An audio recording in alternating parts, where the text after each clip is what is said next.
I want to go to Chief White House Correspondent Hallie Jackson in our Washington bureau. And Hallie, the mantra from the president for months and months has been there's no collusion. Yeah. It's a witch hunt. Have they telegraphed what the next mantra is going to be now in this waiting period where we try to find out what's in this? Yeah, likely, Lester, from what we have been hearing from our sources and based on our reporting, the White House will continue that mantra, essentially. Expect them to try to find whatever sliver of hope they can, essentially, to seize on this report if it stops short. And again, we don't know what is in the actual report itself, but if it stops short of any legal liabilities for the president, it will be framed and it will be talked about from the White House perspective as essentially a victory and as vindication. I can tell you that at this point, we know the campaign, for example, has already been fundraising off of this Mueller report. Expect this to be a political talking point for the president. It is important here to draw a line now between any legal liabilities and the political liabilities from the president, because now the conversation here in Washington is turning to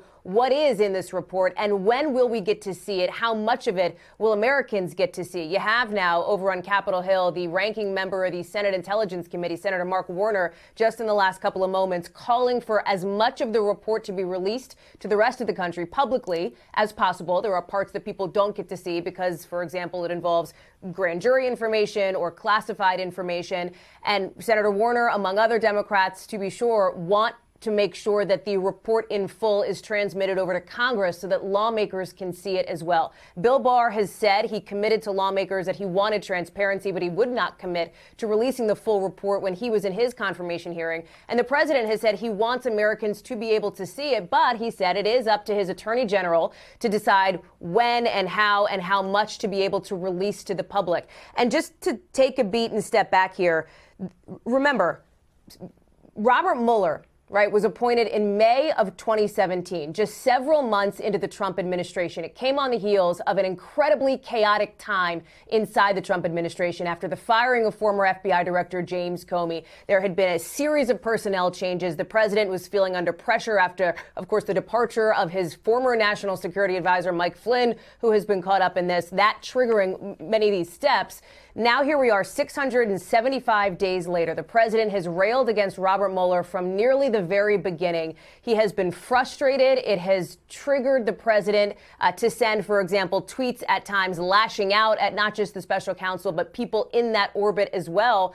So it is a significant milestone in this administration, the end of the special counsel's investigation and the handing over of the report from Robert Mueller to Bill Barr. We can't emphasize enough, we still don't know what's in it, but it is significant that it is possible that as early as this weekend, lawmakers may get a chance, or at least Bill Barr may be able to talk about what he has seen, share it with the White House, because at this point, the White House hasn't seen it yet, Lester. Yeah, you're referring to that letter that the Attorney General sent to congressional leaders and said, I may be in a position to advise you of the special counsel's principal conclusions as soon as this weekend.